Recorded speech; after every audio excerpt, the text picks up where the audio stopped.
Ja, hallo, schönen guten Abend. Yeah, hello. Schön, Yeah, hello, I'm Zeb. Nice that you're here. We're from CADUS, and keep the introduction short.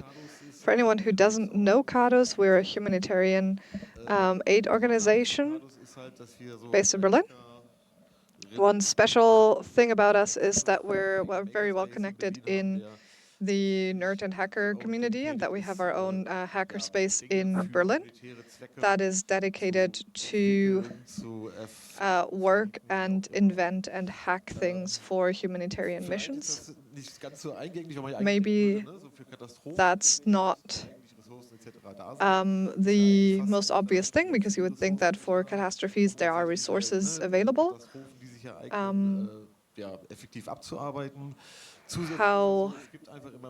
However, there's lots of wars and lots of disasters that need help, and there's more what's called asymmetric conflicts, where there's less organizations who are willing and able to go to these areas. Also, the amount of people on the move and displaced people is increasing, and the amount of climate catastrophes is increasing. I hope we don't have any climate change deniers here. And it's not something that we came up with. Also, like the organization of insurance companies came up with these statistics. And so the general trend is there's more catastrophes and comparatively less resources for them. And in Germany, we have to prepare for more horrible weathers and weather patterns, but other countries are even more affected than we are.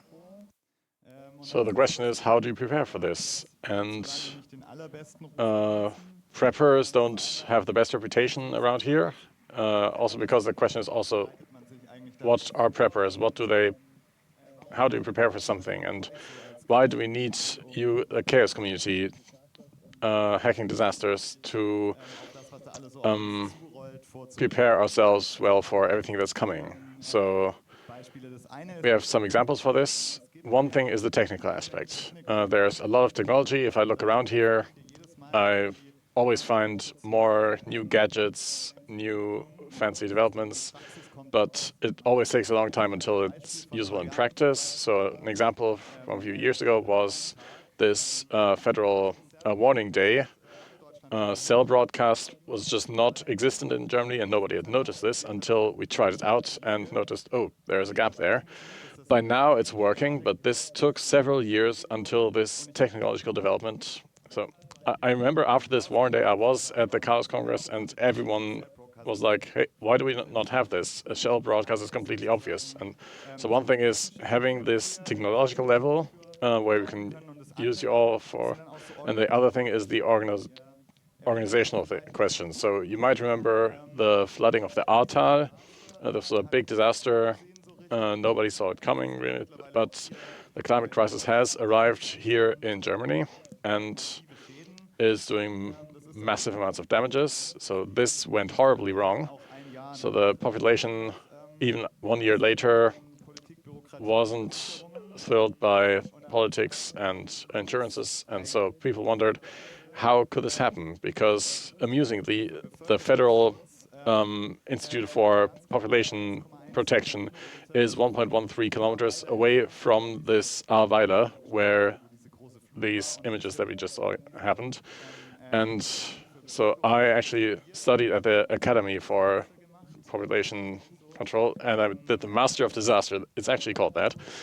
And so in 2018, 3 years before this flooding, we had a final exam, and this final exam had as a component flooding on the Ahr, and I thought, oh dear, if there's actually a flooding there, then we should run up a mountain, because this is not going to go well.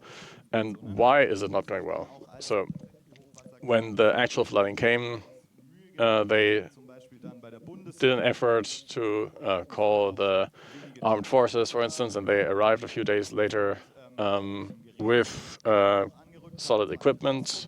You can't look out of it, but you can pull things away with that kind of tank, but what could have gone faster? So what these tanks did there, an old tractor could have done as well, but at this Federal Academy for Population Protection, nobody had the number of Peter Lustig, so there wasn't any tractors available. So there were communication problems where you could improve a lot of things. How come? So the catastrophe protection is a pyramid. So this is just a symbolic image. That's a German politics joke. It doesn't always work well. So how else can you organize yourself? And that is a topic in the chaos community. So how can you organize yourself? So we wanted to talk to you how you can hack disasters, so to say. And so during the hacking, I learned there's always several aspects where you can hack into things. So there's the hardware, which in this case means not just computers. Then there's the software, which is great. And then the social aspect, or social engineering. And there we've brought a couple of real examples how this can go, what do we have in mind, and then you can start to develop some of your own projects and come into your makerspace. And then we are starting with a hardware project. Yes, so because I don't know anything about digital things, so I'm going to talk about the hardware project. And we've been in Ukraine for about 2 years, working right now in evacuation of highly injured patients. And one big problem that we've had was that there's lots of injured patients, but very few ambulances. So the idea was, what could we do to solve this problem? Of course, one idea of transporting more people with less cars would be having a ambulance bus, but however, they're really expensive if you buy them and hard to get. And we found out that we wouldn't get enough ambulances in time. And so we decided, okay, we'll just buy an old bus and put things into it, because, you know, a hack can be something small. And what exactly are the things that we need? So we can put our equipment in, 3D print some of the equipment, and then we have to see how can we safely transport patients. They have to transport lying down, they can't sit. So, of course, we need to make sure that they get safely attached. And the carriages the stretchers are TÜV certified, and the attachment ropes are also TÜV certified. So how do we get that into a bus? And found out that the spots where the seats would normally be have attachment lanes where instead you could take the seats out and we could put the stretchers there, and the only thing that we're missing was this small metal attachment bit that you see on the bottom right, that where we could attach the straps. And so we found someone who's good at working with metal and who could calculate, you know, how thick does the metal have to be, how does it have to be welded together. And then it was built, and we ended up building this in, and we basically now built a driving ICU that is now still in service in Ukraine, and it costs less than 30,000, which normally, if you buy it from stock, it costs like 500,000.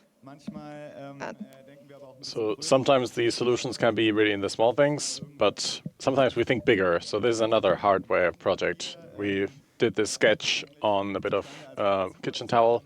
We were working together with Sea-Watch, doing flights over the Mediterranean Sea, and wondering what if you took old emergency parachutes and then used them to throw down emergency supplies. And I bet a crate of beer to say that's never going to work. We're never going to get that certified. And other people said, yeah, that's possible. And then we did that together with the Humanitarian Pilots Initiative. So we added some dampening systems and tried them out in our hacking space, and I still didn't believe in it, and we did the first tests, and then I started to think, okay, it might actually work, and then we actually got this certified, and by now it's working really well, as we can hopefully see here.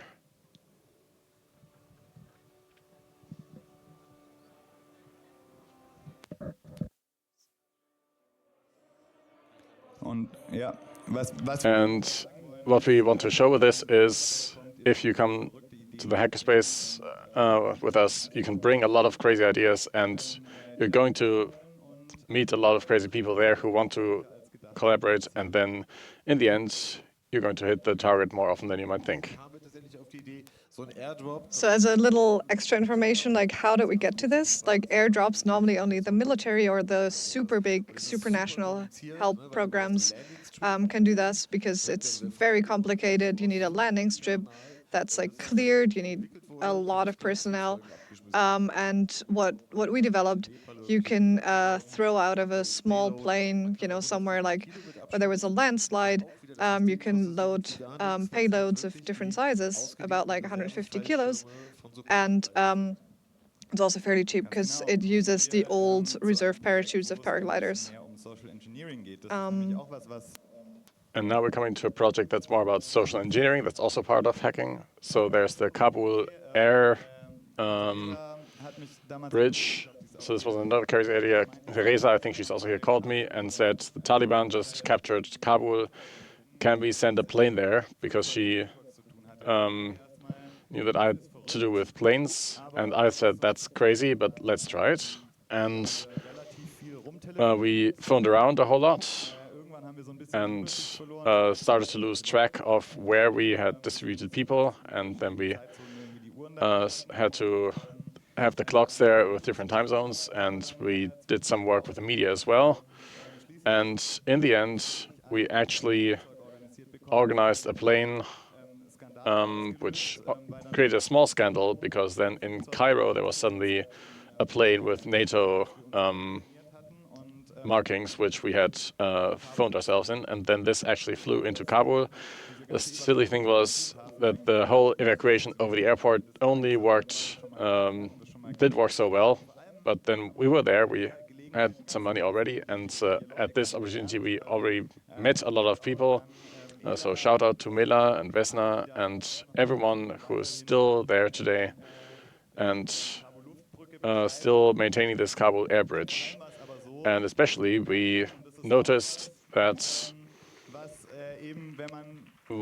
another thing if you're hacking is you sometimes notice that the first road you take isn't the best one to get to the goal, because the Kabul air bridge quickly turned into the Kabul minibus bridge. We noticed it's easier to do it over land, so this is something else that is part of the experience, trying to find other solutions. And so this is another invitation to you all to start these projects with us, and if it doesn't work out, then we just try a second time. So much for social engineering. Now, the next aspect is software solutions. That's also something that we do in the area of disaster relief and that we need a lot. One example with which we worked is the civil coordination line in the Medieval Sea to coordinate civilian rescue vessels. There's the alarm forum, there's all these ships, and there's lots of emergencies, and how do you coordinate all of them so that they all go to the correct area to go into a mission?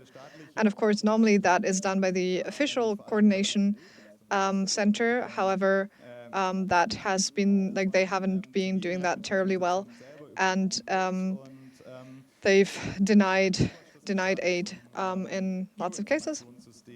So we wrote our own geoinformation system, and Nick, who's also here, who gave a talk yesterday, found out in Gaza that you can also use the same software, to increase the coordination between humanitarian aid workers and missions.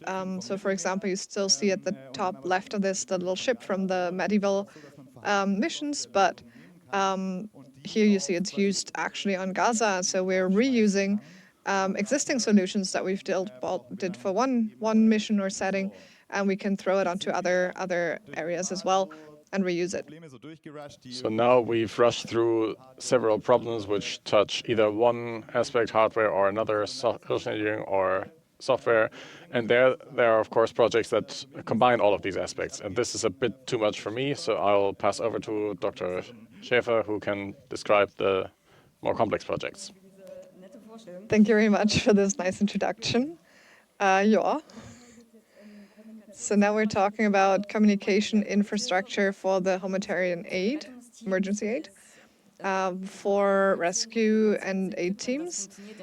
Communication equipment is incredibly essential to be able to coordinate and be able to do their jobs and their mission. And at the same time, in areas of catastrophes and conflicts, this infrastructure is generally damaged and or broken, and or have been disabled on purpose.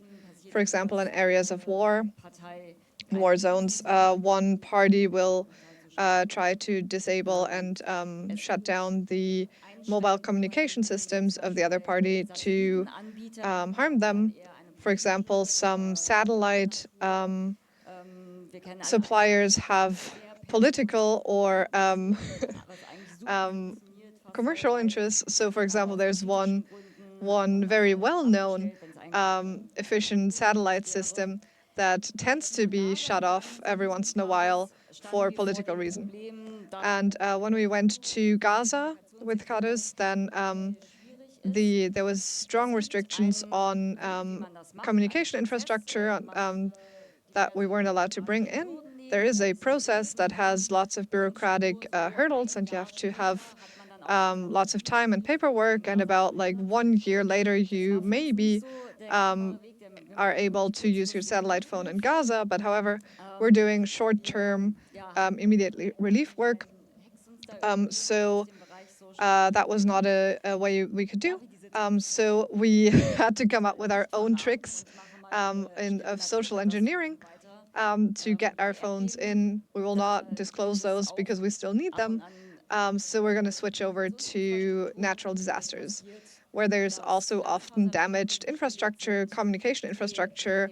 Fiberglass wires are damaged, which can often be fixed relatively quickly. But also like damaged power lines are a big issues. Like cell towers need energy to work. If the power lines are broken, if there's no energy going to the cell tower, then they don't work. And when they're run using generators and supplied with energy, then that only works as long as you can get fuel to these generators. So if that infrastructure is damaged, they don't work. So that means generally if you have earthquakes and disasters with large-scale destructions in the short days, then lots of communication infrastructure will be down for a substantial amount of time until it can get improved and repaired. And in this area, we also work as CADUS. We're involved in a research project that is called 5G Sprint. We'll do it together with the Fraunhofer Institute and the TH Wildau. And this here is kind of the ingredients of this research project. We're trying to build a 5G mobile signal cell into the air and try to provide communications within a specific area where communication is broken. We have a testing area here on an airstrip here, where we build up a scenario with a CADUS ambulance that is deployed in an emergency area. Then a self-built surveillance drone from the TH Wildau, an autonomous measurement sensor robot, and this flying cell tower, which is a plane that has a signal transmitter in it. And when the airplane flies in circles over a specifically damaged area, And below that, the drone flies and sends video data, so sending that data to the coordination center that can then communicate with the ground teams and help them navigate. For example, finding patients, and also if we need, for example, telemedicine for extra know-how that can also be supplied with this extra network. And here you see this autonomous measurement robot that's supposed to measure the cell connection in this project, and you can see the signal's quite good. There's low latency, and it works quite well. And so that means we can also transport ultrasound data and similar data as well. If you're interested in this project, you can reach out to the GSM team on this Congress. There's people involved in this research project who will happily tell you more about the details of this. And of course, we CADUS are also interested in more of these research projects, and we're always happy to be invited as like a practical partner for these kind of projects. And we are staying in the air for another moment, so stop playing. We have, together with the Technical University for Technology and Economy in Berlin, we've built this little drone to use in humanitarian rescue missions, also to evaluate damage situations. Play it again, maybe. So as you can see,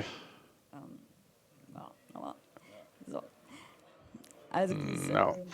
So it's a bit unstable in its flight, so it's not super easy to handle, and it can't do very much yet, but so for this reason, it's not yet really suitable for rescue missions. So the project of the self-built drone, it hasn't been given up yet, but it's been pushed to the side, and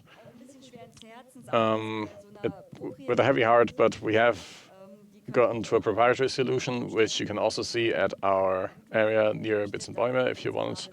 So there we're currently working with this drone, sadly, to record data. So that's data points that can then map the terrain pretty well, or display it, so you can show the contours of the terrain, but also different damage situations and evaluate those. And we would like to take this proprietary generated data of the drone and turn that into free software and then evaluate it there. So this is currently not working quite well. If you have some ideas there, then please come to our booth and write us and visit our makerspace, so we can definitely use help there. Or if in general you're interested in the subject of drones in humanitarian aid, then please get in touch.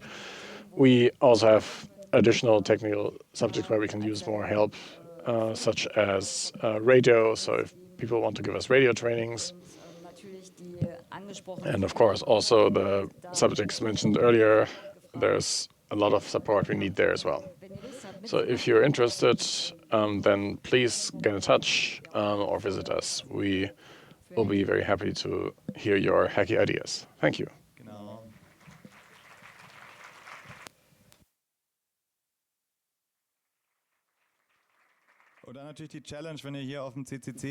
And of course the challenge, if you see anything here at CCC, anything that blinks, that walks, robot, unicorns, fancy new radio technologies, and you have any idea in how this could be used in our context, then please come join us near Bäume, and we'd love to talk to you, share some wishes and ideas and projects.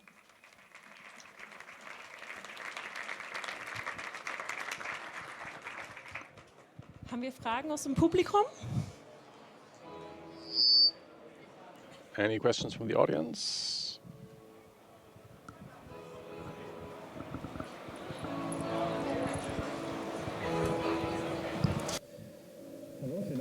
Hello, thank you very much for your presentation.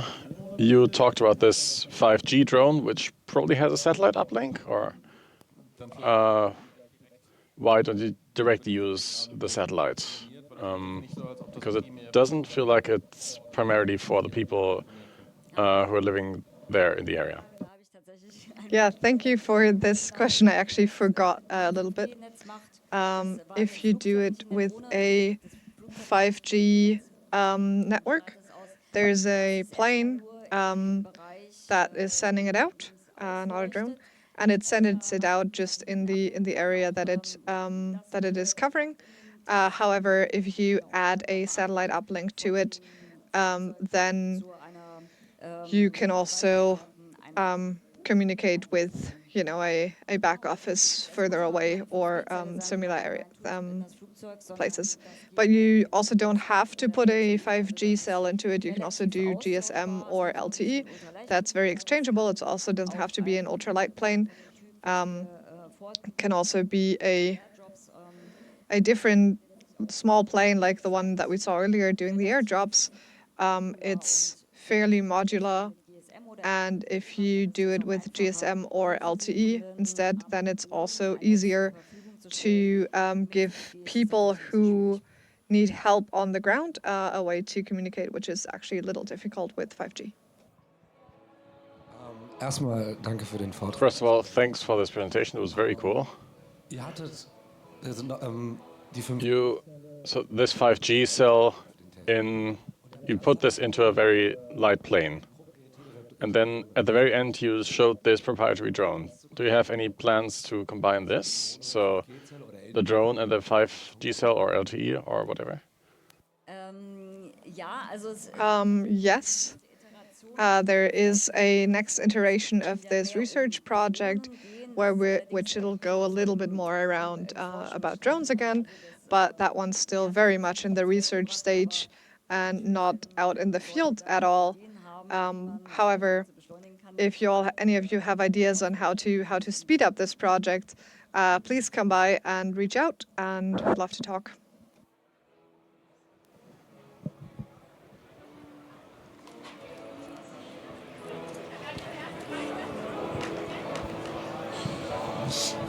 Ja, danke sehr. Auch, Thank you very much from me as well.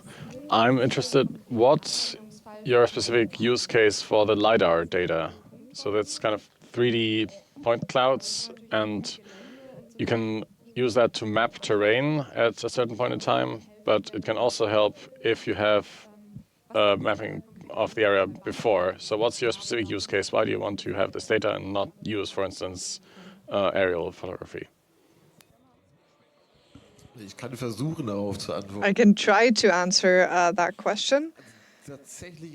So really, one thing that's really interesting is with the LiDAR data, we can also look at forested areas. I don't actually have that much knowledge about this field. Someone has explained it to me, but you can look through the leafy roof of the forest.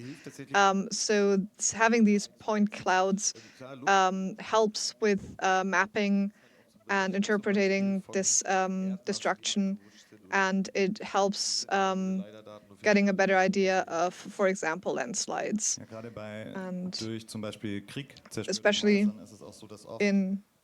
especially with houses that were destroyed by war, the roofs might still be intact often, and then with a vertical aerial photograph, you can't really judge how big the destruction is, and then it helps if you have more precise data.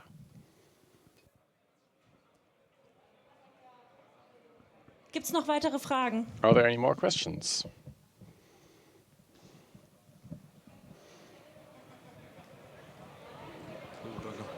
Danke euch für eure Arbeit. Thank you for your work and for this presentation. I have a more specific question about this bus. I didn't quite see it. What did you do about vibration disturbance? So a striker is normally on a table with springs. So if I drive this bus through rough terrain, what do you do? You're right. We didn't actually do anything about that.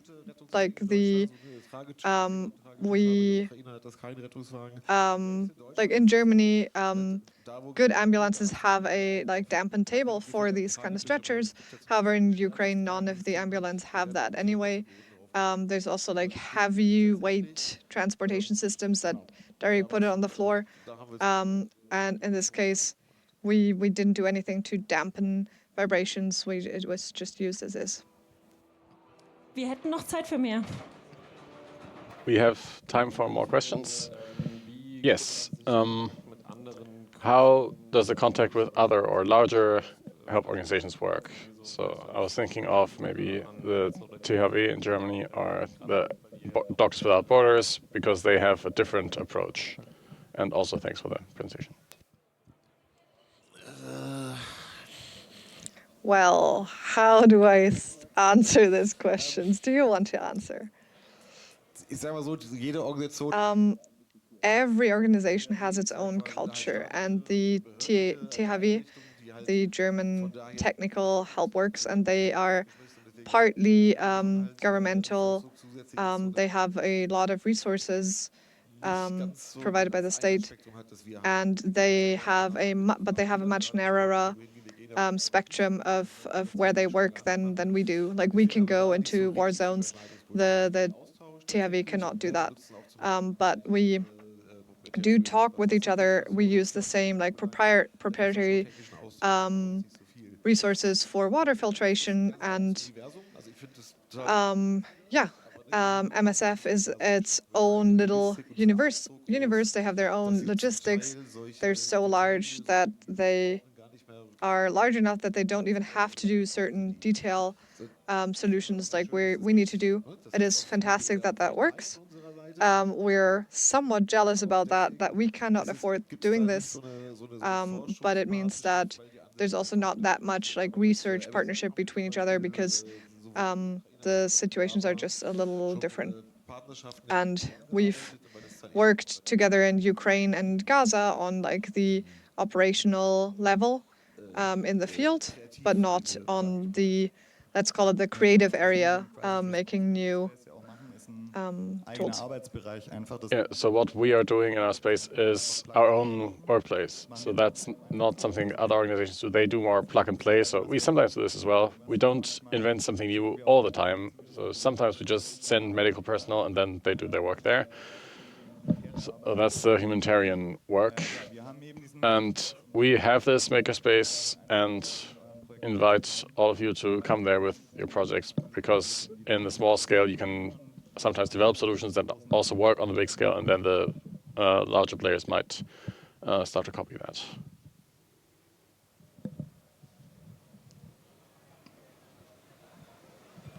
Oh ja, auch vielen Dank, sehr inspirierend. Yeah, also thank you very much. Very inspiring. I know the story of the Kabul air bridge. How do you get into this area when there has been a disaster happening? You're sitting right next to the right person you can ask. So Eda is there, our joker, whenever we need to order things in Afghanistan, even now. So at that time, we just annoyed people so long until we had the phone number of the Minister of the Exterior, and then we called so long that until we had the NATO call sign, and then with that we called the Americans and got the permission to land.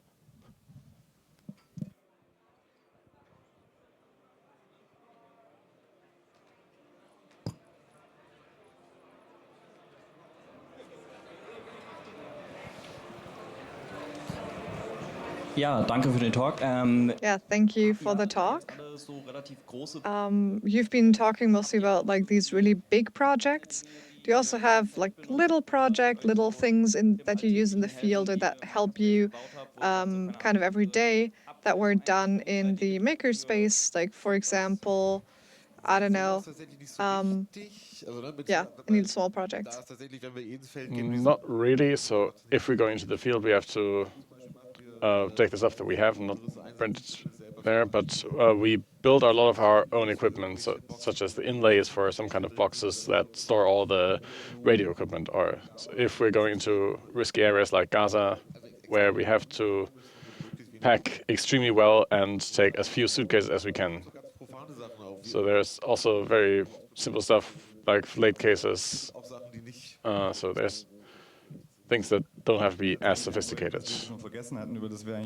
Yeah, one project we forgot that we actually wanted to talk about was the digital air bridge, about exactly this. So at the beginning of the war in Ukraine, we send mobile makerspaces into Ukraine to rebuild things, and that will continue to be a topic over the next couple of years, that lots of things need to be repaired and lots of places that are damages, and then the question is how can we fix that? A lot of them might still be repairable, but so the question is, how do you then fix that? How do you make parts?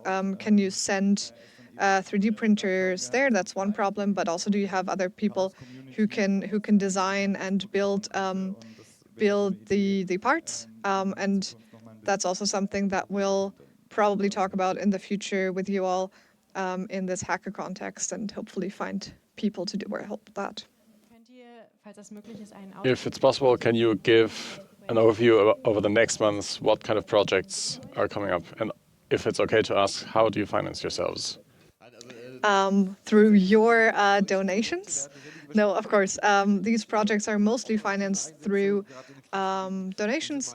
Our operative missions are also supported through governmental and other sources, like the WHO or other sources. But everything that's like innovative and developmental is carried by donations in general. We will think about going to Sudan in the next little while, but we're currently debating that because it would be the third war zone that we do in parallel. And of course, that also means that there's lots going on in the makerspace. That's where we do the trainings. We also have one or two small projects. Want to do a universal carriage container that for all the ICU equipment to attach to the stretches for our transports in Ukraine. Then let's think about if there's anything else coming up right now. But those are some little examples.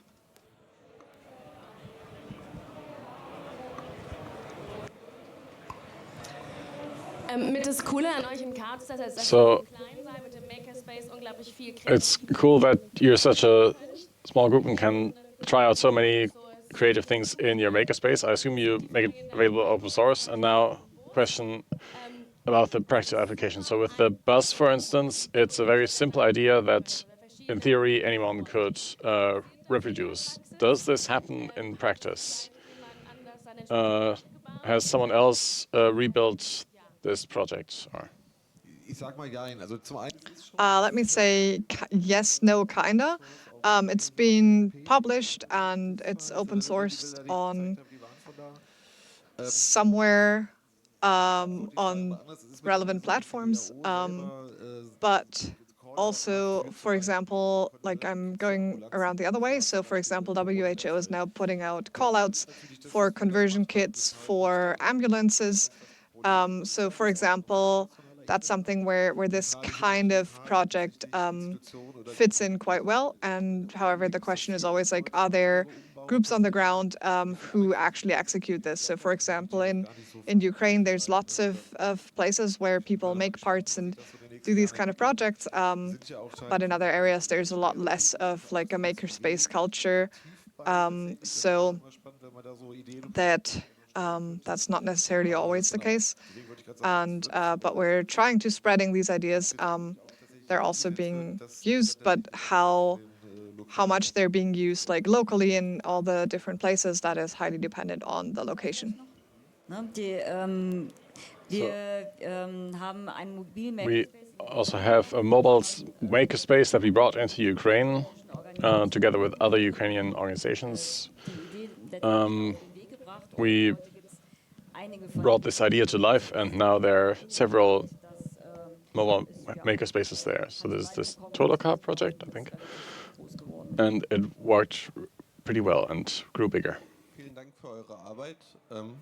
Thank you for your work. One question.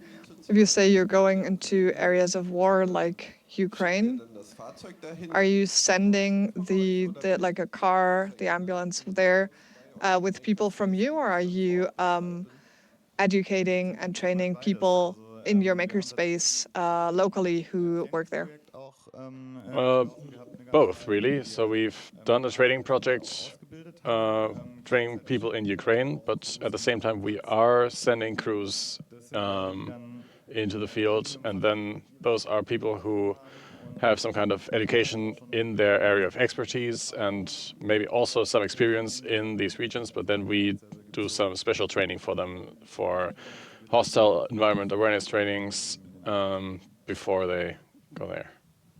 Dann nochmal der Hinweis von uns, wenn ihr weitere Fragen habt, And as a last information from us, you can find CADUS here at Bits and Bäume. And now I would like to ask for another big applause. Thank you very much for the